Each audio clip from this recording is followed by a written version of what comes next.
الحمدللہ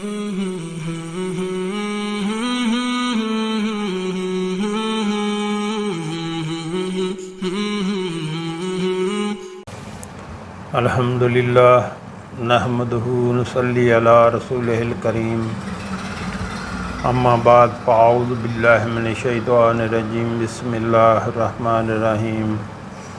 محترم ناظرین السلام علیکم ورحمۃ اللہ وبرکاتہ۔ اطاعت رسول اللہ صلی اللہ علیہ وآلہ وسلم۔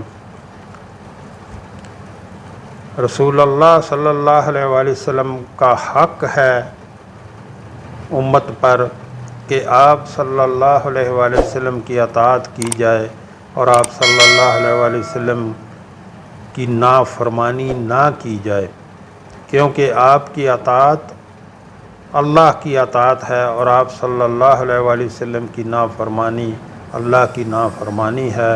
اللہ تعالیٰ نے آپ صلی اللہ علیہ وآلہ وسلم کا یہ حق یوں بیان فرمایا: وَأَطِیعُوا اللَّهَ وَأَطِیعُوا الرَّسُولَ وَاحْذَرُوا فَإِن تَوَلَّیْتُمْ فَاعْلَمُوا أَنَّمَا عَلَىٰ رَسُولِنَا الْبَلَاغُ الْمُبِینُ۔ اور تم اللہ کی اطاعت کرتے رہو اور رسول اللہ صلی اللہ علیہ وآلہ وسلم کی اطاعت کرتے رہو اور نافرمانی سے ڈرتے رہو، اور اگر تم نے اعراض کیا جان لو کہ ہمارے رسول صلی اللہ علیہ وآلہ وسلم کے ذمے صاف صاف بات پہنچا دینا ہے۔ نیز فرمایا: من یطیع الرسول فقد اطاع اللہ۔ جو رسول کی اطاعت کرتا ہے اس نے گویا اللہ کی اطاعت کی۔ اس آیت کریمہ میں اللہ تعالیٰ نے رسول اللہ صلی اللہ علیہ وآلہ وسلم کی اطاعت کو اپنی اطاعت قرار دیا، اور اللہ تعالیٰ نے بندوں کو جہاں اپنی اطاعت کا حکم دیا ہے وہاں رسول اللہ صلی اللہ علیہ وسلم کی اطاعت کا حکم بھی دیا ہے، جیسا کہ ارشاد باری تعالیٰ ہے: یا ایھا الذین آمنوا اطیعوا اللہ واطیعوا الرسول ولا تبطلوا اعمالکم۔ ایمان والو، اللہ کی اطاعت کرو اور رسول کا کہا مانو اور اپنے اعمال کو غارت نہ کرو۔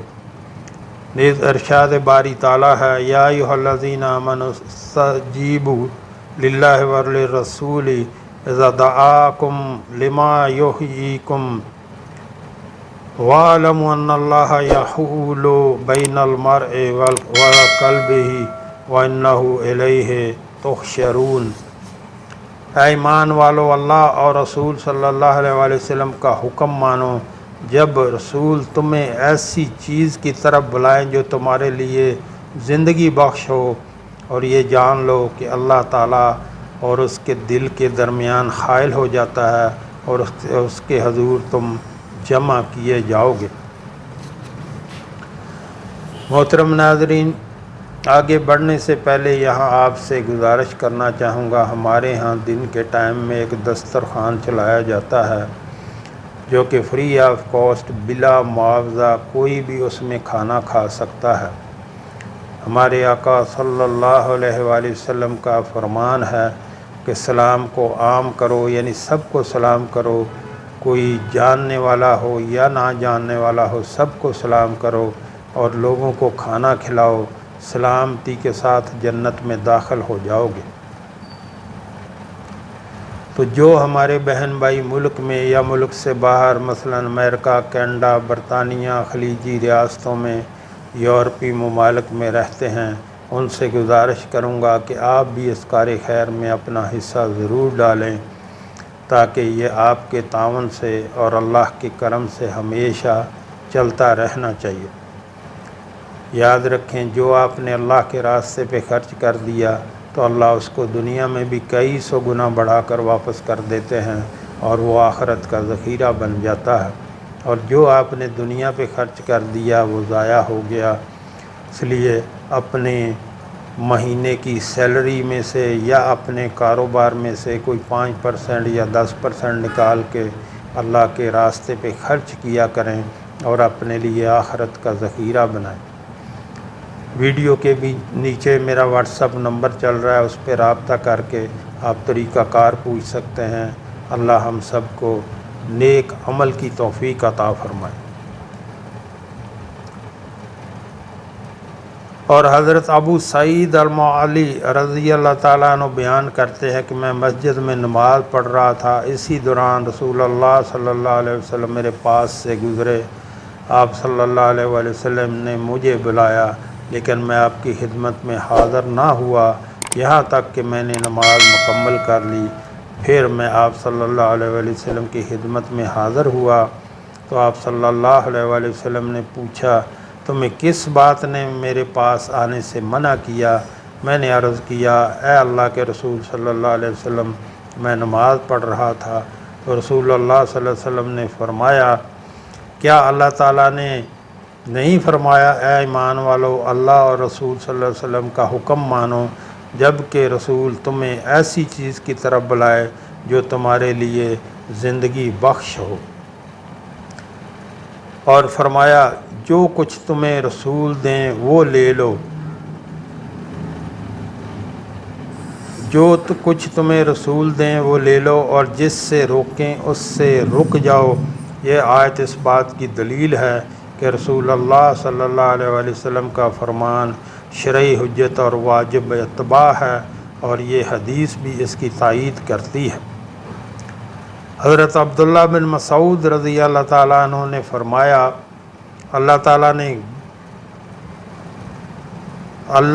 نے گودنے والی اور گدوانے والی، خوبصورتی کے لیے چہرے کے بال اکھاڑنے والی اور دانتوں کو جدا کرنے والی عورتوں پر لعنت کی ہے جو اس کی خلقت کو بدلتی ہے۔ یہ حدیث بنی اسد کی ایک عورت کو پہنچی جسے ام یعقوب کہا جاتا تھا، تو وہ حضرت عبداللہ بن مسعود رضی اللہ تعالیٰ عنہ کے پاس آئی اور کہنے لگی، مجھے یہ بات پہنچی ہے کہ آپ نے فلاں فلاں عورت پر لعنت بھیجی ہے۔ انہوں نے کہا، میں اس پر لعنت کیوں نہ بھیجوں جس پر رسول اللہ صلی اللہ علیہ وسلم نے لعنت بھیجی اور جس پر اللہ کی کتاب میں بھی لعنت بھیجی گئی۔ ام یعقوب نے کہا، میں نے پورا قرآن پڑھ ڈالا لیکن مجھے وہ بات نہیں ملی جو آپ نے کہی ہے۔ تو حضرت عبداللہ بن مسعود رضی اللہ تعالیٰ عنہ نے کہا، اگر تم نے قرآن پڑھا ہوتا تو تمہیں یہ بات ضرور مل جاتی۔ کیا تم نے یہ آیت نہیں پڑھی، وَمَا آتَاكُمُ الرَّسُولُ فَخُذُوهُ وَمَا نَهَاكُمْ عَنْهُ فَانْتَهُوا، کہ جس کا ترجمہ ہے، پیغمبر تمہیں جس بات کا حکم دیں تم اس پر عمل کرو، اور جس سے منع کر دیں اس سے باز آ جاؤ۔ ام یعقوب نے کہا، کیوں نہیں؟ انہوں نے کہا، بس اللہ کے رسول صلی اللہ علیہ وآلہ وسلم نے ان کاموں سے منع کر دیا ہے۔ ام یعقوب نے کہا، آپ کی بیوی تو یہ کام کرتی ہے۔ انہوں نے کہا، جا کر دیکھو تو۔ چنانچہ وہ گئی تو انہیں ایسی کوئی بات نظر نہ آئی۔ حضرت عبداللہ بن مسعود رضی اللہ تعالیٰ عنہ نے کہا، اگر وہ ایسا کام کرتی تو میں اس کے قریب تک نہ جاتا۔ اور حضرت ابو ہریرہ رضی اللہ تعالیٰ عنہ بیان کرتے ہیں کہ رسول اللہ صلی اللہ علیہ وآلہ وسلم نے ارشاد فرمایا، میری امت کے تمام لوگ جنت میں داخل ہوں گے سوائے اس کے جس نے انکار کر دیا۔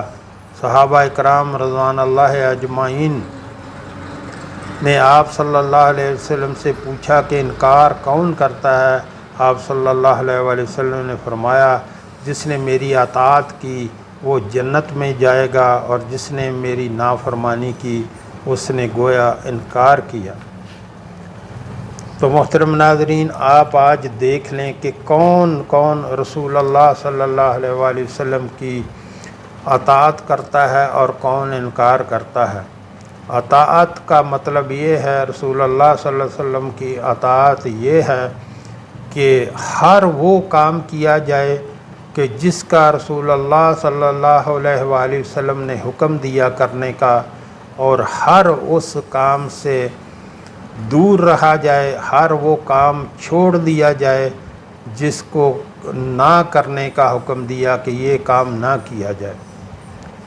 اور محترم ناظرین، آپ یہ دیکھیں آج بہت سارے مسلمان جو رسول اللہ صلی اللہ علیہ وآلہ وسلم کی محبت کا دعویٰ کرتے ہیں اور ہر کام جو ہے ان کا رسول اللہ صلی اللہ علیہ وآلہ وسلم کی مخالفت میں ہوتا ہے۔ اب یہ آپ کہیں گے کہ یہ کون کر سکتا ہے کہ رسول اللہ، کون سوچ سکتا ہے کہ رسول اللہ صلی اللہ علیہ وسلم کی مخالفت میں کام کیا جائے؟ تو آپ خود سوچ لیں کہ کتنے لوگ آج رسول اللہ صلی اللہ علیہ وسلم کی سنت پہ عمل کرتے ہیں، اور رسول اللہ صلی اللہ علیہ وآلہ وسلم نے حکم دیا کہ تم مونچھیں کٹواؤ اور داڑھی بڑھاؤ، اور آج کا مسلمان جو بہت زیادہ جو محبت کا دعوے دار ہے رسول اللہ صلی اللہ علیہ وسلم کی، وہ اس بات کو انکاری ہے، اور اس حکم کی مخالفت کرتے ہوئے داڑھی جو ہے وہ رگڑ کے منڈواتا ہے اور مونچھیں بڑی بڑی رکھتا ہے، جو مجوسیوں کا طریقہ ہے۔ تو آپ یہ دیکھیں کہ کام جو ہے وہ سوچ جو ہے وہ جنت میں جانے کی اور سوچ محبت کی رسول اللہ صلی اللہ علیہ وآلہ وسلم سے، اور تقلید جو ہے، نقل جو ہے وہ ان لوگوں کی کرتے ہیں جو مخالف ہیں دین اسلام کے، جو مخالف ہیں مسلمانوں کے۔ یعنی آپ دیکھ لیں وہ کون لوگ ہیں، آپ کے سامنے ہیں۔ زیادہ باتیں کرنے سے کچھ نہیں ہوتا، عمل کرنے سے بات بنتی ہے۔ زیادہ سے زیادہ اپنے آقا صلی اللہ علیہ وآلہ وسلم پر درود پاک پڑھا کریں اور ان کی سنت پہ عمل کیا کریں، ان کے جیسا لباس پہنیں، ان کے جیسی شکل و صورت بنائیں۔ کم از کم ہمارے عمل اچھے نہیں ہیں تو شکل و صورت کم از کم رسول اللہ صلی اللہ علیہ وسلم کے مطابق بن جائے ہماری، تاکہ ہم پر رحم کیا جائے۔ کوئی تو ایسا بہانہ مل جائے ہمارے کریم رب کو کہ وہ ہمارے اوپر رحم کرے۔ اللہ ہم سب کو جو ہے نیک عمل کی توفیق عطا فرمائے، نیک عمل کرنے کی توفیق عطا فرمائے۔ جو ہم نے پڑھا، جو ہم نے سنا، اللہ ہمیں اس پر عمل کی توفیق عطا فرمائے۔ وآخر دعوانا الحمدللہ رب العالمین۔